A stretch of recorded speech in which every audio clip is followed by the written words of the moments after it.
Welcome to Season 6 of the Stories in the Cemetery podcast. This season, we're shaking things up a bit with deeper questions into the paranormal.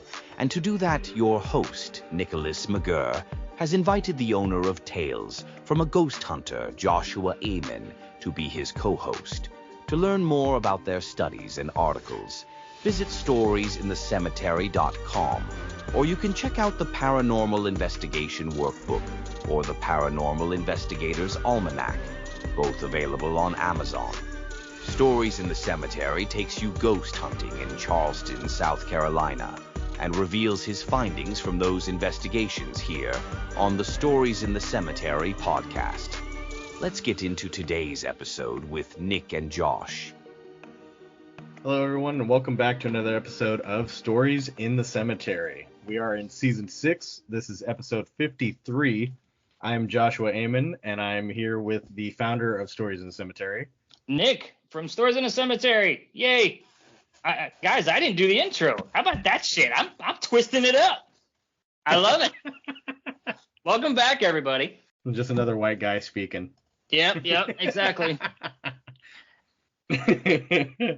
Today's episode is going to be, and we still haven't figured out a proper, well-verbaged name for this. And I'm the wordsmith. I'll say it. This is going to be the alternative ways to set up an empty room for paranormal investigations.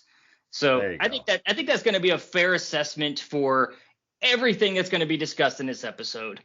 So, Josh, you have more knowledge and more, I guess, viewership of things like this. So I'm going to let you lead this off of what we're actually getting into and maybe get started with the first experimentation that you witnessed. We're talking about different pieces of equipment that can be used in the paranormal field, and today's item is a smoke machine. Now, people use this for haunted houses and mazes and music videos and all this different stuff. But in 2014, Ghost Hunters, the TAPS team on TV, used this in season 9, episode 15. And they sealed a room, tucked towels up underneath the doors, and sealed it completely. No airflow in or out, no air conditioning, no nothing. And they set up a camera, pointed an IR light in there, and if you point the light up at the ceiling, it'll reflect the light, and you'll still be able to see through the smoke without it becoming bright spots in the smoke that'll reflect. Now, they filled the whole room with smoke, and you can still see through everything. You can still see the furniture in the room. You can still see all the way to the other side where there was windows. The purpose of this is to have a sealed room where you can now see airflow. So it's much like how we use the laser grids in investigations. And for those of you that aren't familiar with that, the laser grid is just a grid of green lights or green dots. Now, this could be combined to make a really interesting effect. Might be a little too busy for the eyes, honestly, if you think about all because you'd be able to see the beam start to finish all the way through the room. And you'd be looking at a few hundred of these little beams of light going through the entirety of a room. So I want to go back to like the original setup here for a second, just so I had the full visual, because when you say you fill a room up with smoke, like at first I'm visualizing, that horror movie effect of the billow of smoke moving around and creating the curls and swirls. But you said that there was no air conditioning and the room was sealed off with towels underneath the door thresholds and things like that. So is that to make the room stagnant with smoke, or is the smoke machine continuing to move? So the smoke machine fills up the room, and then you get a stagnant period of time where you have just stagnant air filled with the smoke, and you're looking for, movement in the smoke. You're looking for something causing some kind of motion. And I guess this is another way to, like I said, to utilize like the laser grid, but not use a laser grid. It's for motion detection that we can visibly see. So the smoke machine did go off at increments to keep the room filled. Okay. And that's easy enough to deal with because it makes noise. So when it's shooting smoke and when it's not. So I used to use, I had laser grids on the interactive ghost hunting experience for probably like the first, I don't know, 8 or 9 months that I started it. Obviously, they were inexpensive, they were easy to use, and we would use them with an infrared camera, and even with the UV camera when I had that, or I'm sorry, the full spectrum. But at the same time, I used to demonstrate by blowing like vape smoke through the laser, so that way the guest could understand like what we were actually looking for in the event that something was caught without any smoke around us, obviously. So if something passed through it, obviously we have, a partial or a start of a manifestation from spirit to be able to show up through laser grids. Now, what happens to it when it goes into, and I'm just curious because you did mention an infrared light, and the smoke should carry that light through its entire body of the smoke. Am I correct in saying that? Yes. So it will continue to be 100% transparent like it is to the visual eye. So the light will carry through the smoke and you will see the entirety of the room. And it's basically like seeing a smoke-filled room in black and white. So that's the only difference of IR compared to what we see as visible light. So we would only be able to see the infrared light, obviously, through the camera that we're using. So we should be using an infrared camera.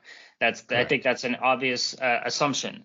But with the infrared light, let's say we put it up and it's in a room that actually has a ceiling light or ceiling fan of some sort, and I put it attached to it up there, the infrared lights to shine down through the billow of fog smoke that was coming from the fog machine.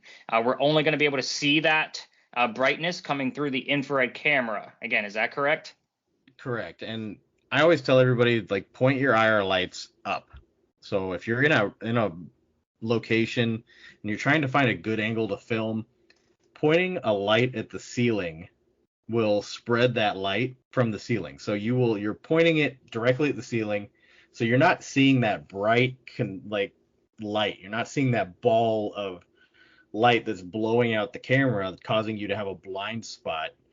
You're seeing the reflection of all that light now spread out on the room because it is being pointed at a reflective surface. And this is easily reproduced by literally walking into a dark room and walk in with a flashlight and shine the light around the room, and then take the light and literally shine it at the ceiling, and you will be able to see the entire room just by doing that one action, when you could only see what the flashlight was hitting when you were using it like a normal flashlight.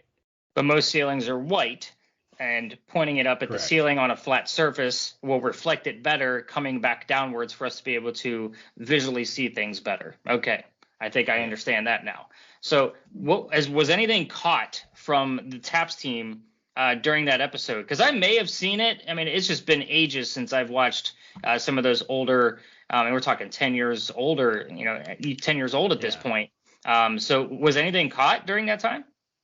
So I actually rewatched this episode yesterday, specifically for us doing this. Okay. Because I remembered it from that episode. So you remember the season and the episode number and everything? Oh, I remembered that this was something that happened, and then I looked it up and found it. Gotcha. And this is one of the seasons I don't have on DVD. DVD. People still buy those too, by the way. Yes, I do. Oh, you're the person. You're the guy keeping DVDs alive. That's great. I'm doing my part. So they catch an audible EVP in a completely empty room filled with smoke. So if somebody were to walk into that room, all of the smoke would move. It would swirl in from the vacuum effect of you opening the door.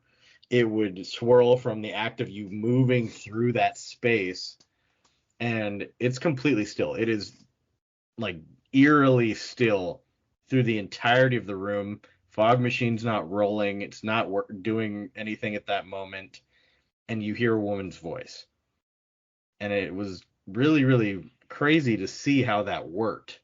So, and I think setting up devices in a room like this would be a really cool thing to do, because not only is that smoke now something that we can use as a device to keep track of motion, but when you shine lights into a smoke, it obviously kind of like spreads that light. It makes it a little more noticeable. So taking something that puts off a light when it goes off would actually be easier to see in a smoke-filled room than if it were to be just in a normal room. And a lot of people have an issue with this, as they're, paranormal investigators are always trying to figure out how do I make my, device easier to see on camera, because we're looking at something that shows visible light, and then the IR camera, all you see is like a little blink, like it doesn't show up the same.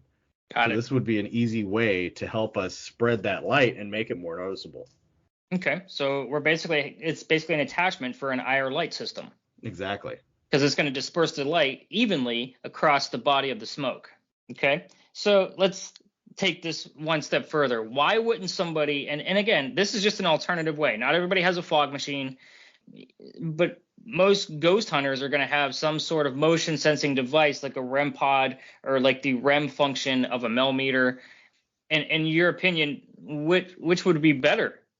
It's hard to say, because in a way, I can fill any room with fog and it'll cover the entirety of the room. Some of these meters that we're talking about can only catch, X amount of feet in front of the device, and they're completely directional. So it can only be pointed in one direction at a time, unless you're using some kind of 360 device that allows it to, sense motion in all directions. And even at that, you're still looking at how many feet from the device will it actually catch, away from it. So if I'm in a room and it's 15 feet long, will the device reach that full 15 feet? And will it also reach out, left and right and behind it in all directions? So is it going to be that useful when I could easily just set up a camera in a corner and fill the room with, fog? So I also like this theory because, based off of what we said a few episodes back about EM fields, some of these, REM pods and things that detect motion on a specific device that probably goes in a circumference of about 8 feet. So, I mean, that's fair to say. I think with a millimeter, it's probably like 7 to 8 feet, because I think I've done the measurement. It's been a while, but I want to say that's in the close enough range. But what if the spirit that we're trying to deal with is on a lower level of EM field than what the millimeters or REM pods and motion sensors can actually pick up?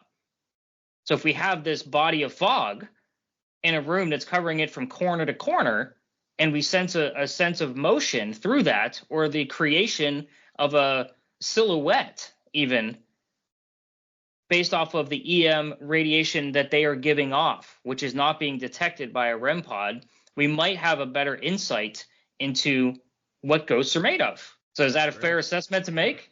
It is, actually. I mean, that's a great way to kind of like lay it out for people is, EM fields are still going to disperse and displace the fog, because it has to move through the space. And even something as simple as like charged energy is going to disperse, something like fog. So it makes complete sense that we would be able to see something moving through a room, even though we can't visually see what it is that is causing that motion. So this would allow us to track something, and it wouldn't be like, oh, well, it's not in front of my meter, so I can't tell. Right. Correct. And if we get the IR lighting to actually disperse, depending on, I mean, obviously a millimeter is not going to pick up on IR lighting hitting it. We might be dealing with a different level of electromagnetic field in that particular spirit, or we might just be missing the mark altogether by using REM pods and millimeters and picking up just general fluctuations, when really we should be looking at a different level of EM field. So I love this theory. I'm going to take it a step further with maybe something I do know about, and that is going to be using the SB7 Pro. And part of the reason why I purchased that in place of the SB7 that I needed to replace, granted, all of my gear and equipment is used on the tour, so it gets handled every day, charged every day, and they break down. So when I replaced it with an SB7 Pro, one of the main features of that is that if you set it up in an empty room, let's say with the body of fog and IR lighting, and the camera's on it, nobody else is in the room, whenever there is any type of motion that a REM would pick up, the spirit box will turn on for a brief moment, and in hopes that the camera will capture whatever radio chatter was meant to be heard, or the actual disembodied voice that comes through the white noise that was meant to be heard. So I'm wondering if, I mean, this is a great setup if we think about it. Take away the REM pods and any kind of motion detector, put an SB7 Pro in front of an IR camera, and maybe I would say 2 to 3 feet away from it, so that way it's in view, but have this body of fog with IR lighting being dispersed through the body of it for a full setup, and you leave the room. Like, how kick-ass of a setup is that to be able to really see what's going on when you're not there? Because let's face it, Josh, you could probably attest to this. Some of the best activity that you get and evidence comes from when you least expect it. Yeah, and I mean, this gives, and I know every ghost hunter out there is sitting there thinking like, wow, like, this is so simple a concept. Right. You know, and in so many places, I mean, even on my last investigation, there was a couch in the room, and I had like, all right, I got the Boo Buddy that I had made, you know, because I don't like the Boo Buddy that tells you how it's cold and, you know, wants hugs and shit. So mine just has a light telling you that it's something's touching it, you know, and I got that. I got a hound meter, I got or K2 meters, I got like 5 different pieces of equipment because I'm like, all right, I need some coverage, kind of correlation and coverage. Like, I don't want to focus on just one device, but this allows us to literally focus on one device and use that fog as an external device. I love it. I absolutely love it. Like, we're going to take a quick sponsor break, and we've got one more part of the setup for setting up an empty room with paranormal equipment to watch what happens as you're reviewing your data.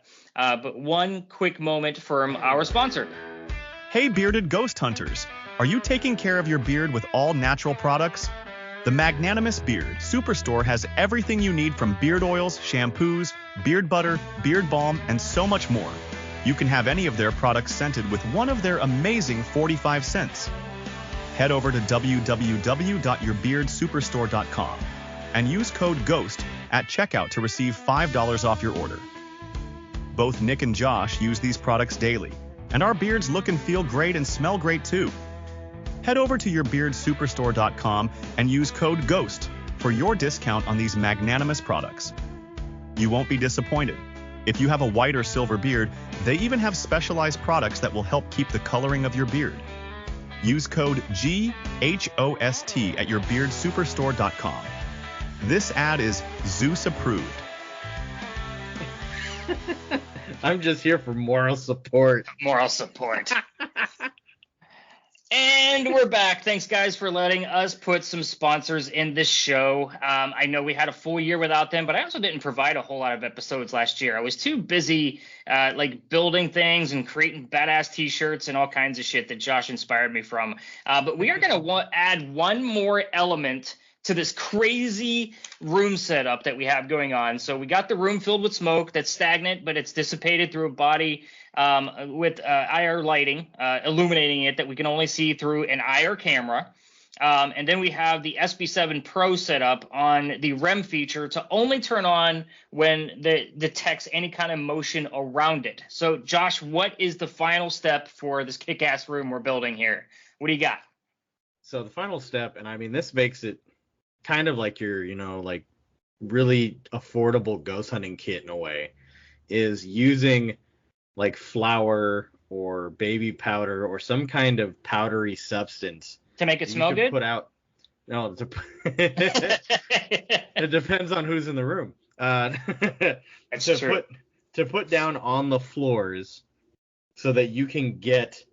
It's almost like 100% solidifying that, you know, there is no one in this room and there is nothing moving in the room, because you might get, you know, the fog swirling around and moving, and the SB7 might go off, and it's like, okay, well, that could be anything, but there's nothing moving on the floor, or maybe we get a footprint and you don't see somebody visibly, or you see something moving the powder around.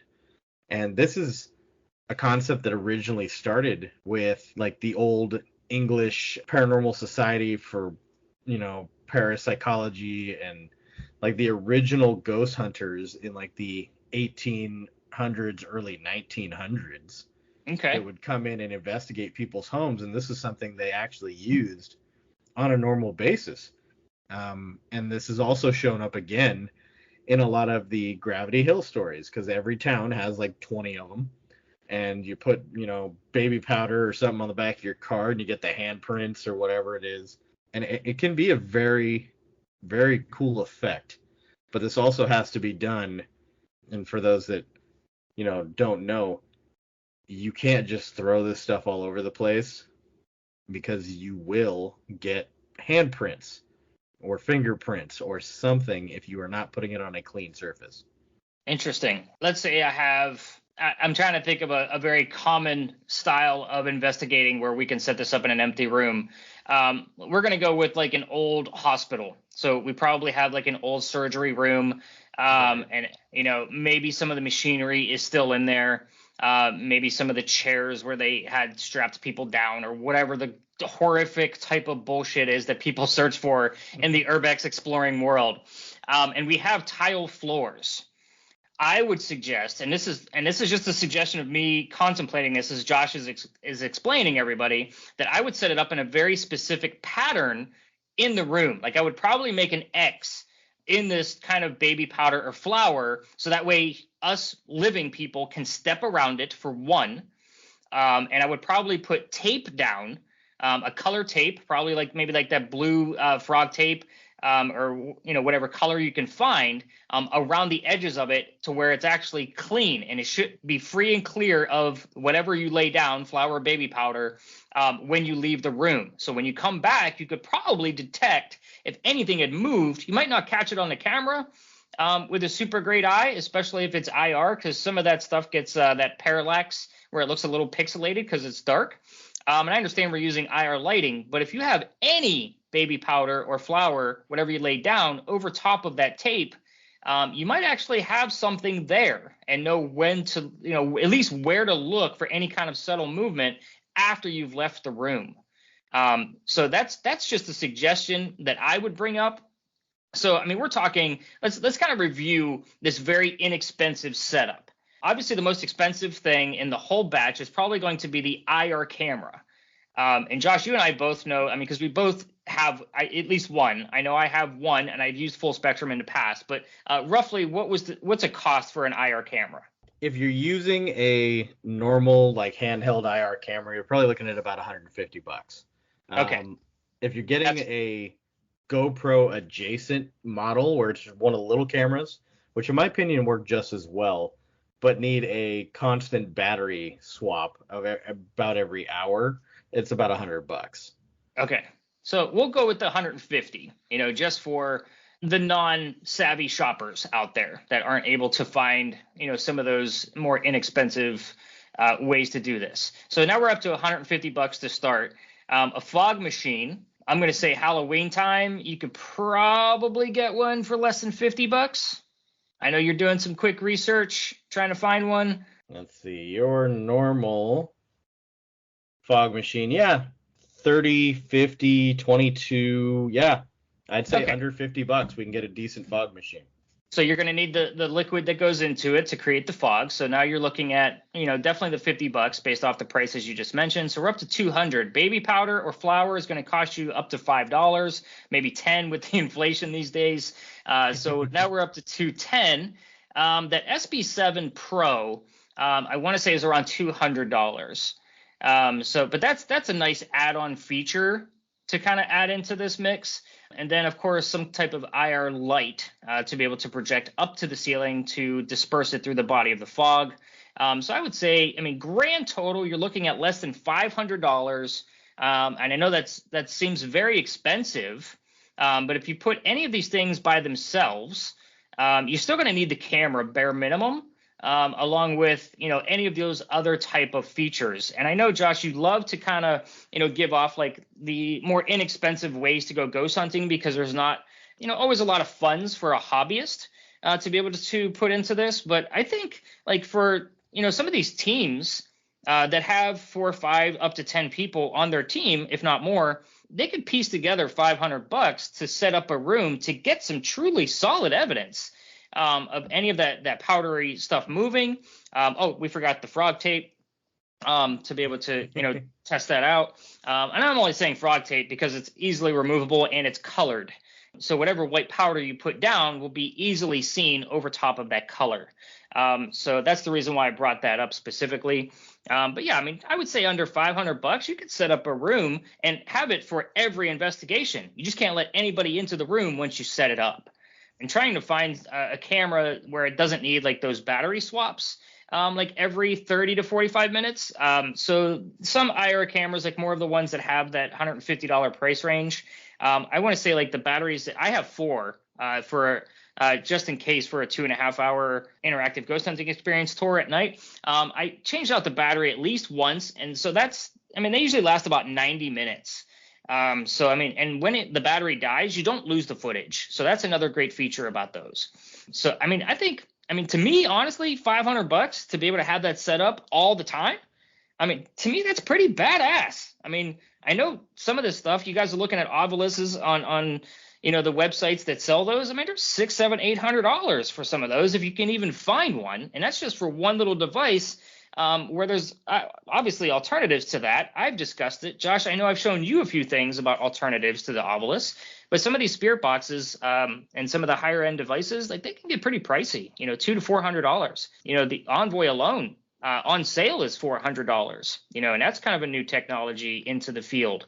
But I think this whole room setup that we just talked about, I mean, how do you feel? I mean, is $500 too much to have that kind of setup? I mean, this works out great for your average paranormal group, because your average paranormal group is like, I want to go ghost hunting at, Penhurst or Waverly Hills, or, some of these large areas where it's like, okay, even with an 8-hour night, there's not enough people that you can gather to do a very well blanketed search of the entirety of these areas. So to be able to set up a room and walk away from it and know that it's got a recording going and know that there's a decent amount of stuff in there that creates this almost like pocket experiment, in my mind would be like, wow, like, yeah, it was $500, but I can now do that at every place I go to, that I don't have enough time to get to every little section of space. Correct. Now, obviously, you also need a location where you can set this up, because some of the places I mentioned don't have any windows. So yeah. Obviously you do need a room that can be sealed, or mostly sealed, for this to make sense. And I agree. I mean, the what's the word I'm looking for? The repetitive portion of this is that, I mean, obviously it's an experiment. You don't have to monitor. What's great about some of the newer cameras out, though, I mean, they can run live feeds to your phone.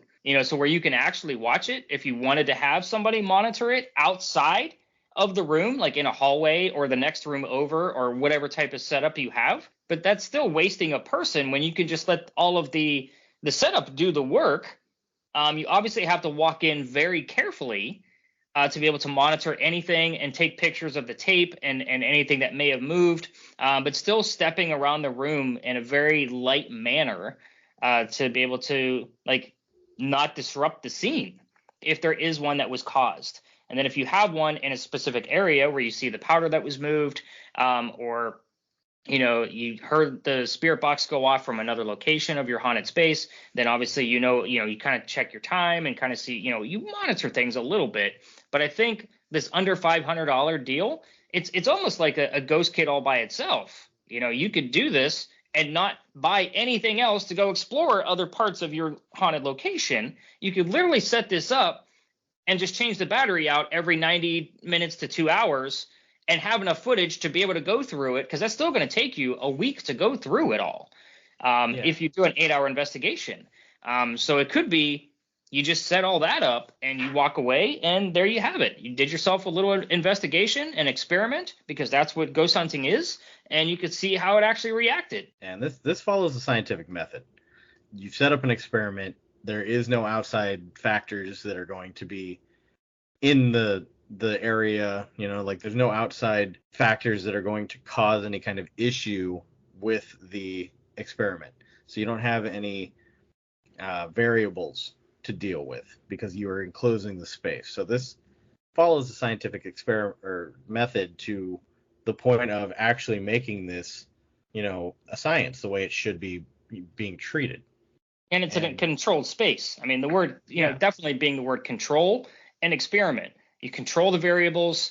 You put everything down that you possibly can. I'll still recommend that you never do just one part of an experiment. Like if you have a spirit box, you need another communication device to kind of verify what one is speaking to the other. So with this scenario, I'm not going to recommend you just have just the fog with the IR light. You should have a REM pod or the baby powder or a spirit box to go along with it. One of those three should accompany what you're doing, just to verify something else was actually happening at the same time, simultaneously. Controlled experiment. Exactly. And I mean, yeah, like we talked about something that it's going to cost you $500, and most people are going to be like, wow, that's, it's a good amount of money to put aside, and I want to still be able to go ghost hunting. I've put up videos on YouTube before where it's $100, bam, quick ghost hunting kit. And, there's some items in there that not everybody is like, oh, this is the best piece of equipment ever, but it's enough to get you a beginner's, kit to go do your own investigations while you're running an experiment. Right. And I think, learning about how that experiment works all on its own, and especially for, muggles or newcomers to the field, I think the patience portion of this, because you're going to have to wait it out. You need to bring a book. You need to do something if you don't have any other equipment. But as long as you wait it out, and do this shit in your home. If you think your house is haunted, do it overnight and set it up. You're going to make a mess out of your house with the flour or baby powder, but at least it'll smell good if you use baby powder. And you mentioned that this was done back in, was it the 1800s? 1800s to early 1900s. This is literally your average ghost hunter would walk in and they had a recorder, which was like a tape recorder. Right. They had baby powder, and a notebook. Like they had little to nothing to really get into it and look into this. So it was, like, oh, well, we had 3 witnesses, we had this move and, the baby powder I put down in this room at this time, this date. Like they were less advanced technology wise than we are now. But because they didn't have that technology to kind of do everything for them, there was a lot more that went into this. And a lot more creativity. They were creative. They were careful about how they did things. There was a science to it. And, while it wasn't a tried and true method, they were really doing the best they could to document and do this in the best way they could in a controlled environment so they could show some kind of proof, that what they were doing had a reason and a meaning. And nowadays we just throw a bunch of shit in a room and say, oh, well, there's lights everywhere. I got something. Right. I think the reason I was bringing up the 1800s is because I'm not imagining like baby powder. I would imagine more of a talcum powder. Or flour. Was probably used. Yeah, flour was probably used because of how fine it is. But again, I would use something super fine in that type of, part of the experiment. But Josh, I think we got this one like nailed down. Like this is it's actually surprisingly a great episode. I think we both inspired each other to do like different shit here to experiment with something else new that we've never done before. Probably inspired the listener to tape off a bedroom and tell the wife not to go in that room, at least overnight, just to kind of see what's going to happen. Again, trying these experiments is what really brings this stuff to life. And I think the creativity of it, of like how you and I approach the field, instead of just throwing a blindfold or covering up our eyes like they do on TikTok, and they're saying they're doing the Estes method. Like that shit doesn't fly with me. We need to control these experiments. We need to get them locked down to understand what the next step is. Again, I'm stuttering because I'm speechless about how this actually, I'm picturing this room. I want to do it to the room I'm in right now. But anyway, I'm going to say we got it nailed down. This is a great episode. Listeners, leave us comments. Reach out to us on our social media platforms. You can find Josh at Tales from a Ghost Hunter on pretty much any platform you're on. And for all the listeners out there, you know, if you guys tried this experiment or you've, you know, played around with this concept, like, we want to know about it. If you pissed off your wife because you threw baby powder all over a carpet or something, then you keep that to yourself. But don't blame us. You got something to tell us, or you tried something, you want to have a conversation. Like, Nick and I are both very open individuals, and we like to talk shop with people that actually are serious about the field. So feel free to reach out. Absolutely. And for my listeners, or the listeners of the show, I hate to say my, because we share those listeners now, Josh. You guys know you can find me on TikTok. I should be posting new videos about the time this episode is coming out, because the book should be launched, which would be the new workbook. The new almanac should be out at this time. You can find those both on Amazon. So that would be the 2025 Paranormal Investigators Almanac. No affiliation with anything else called Paranormal Almanac. So Josh, let's wrap up the show. Thank you again, listeners. You are all appreciated, and we will see you next time. Bye.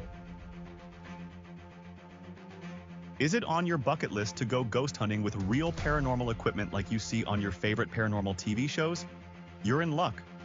Your host of the Stories in the Cemetery podcast also runs an interactive ghost hunting experience in Charleston, South Carolina. You use all the equipment, spirit boxes, EMF meters, paranormal cameras, and more, all while running different paranormal experiments at each location. This includes live EVP sessions, the Estes method, and, well, you'll just have to come experience this one-of-a-kind event for yourself. Nightly investigations available to small groups of 10 all year long. So head over to storiesinthecemetery.com to book your investigation.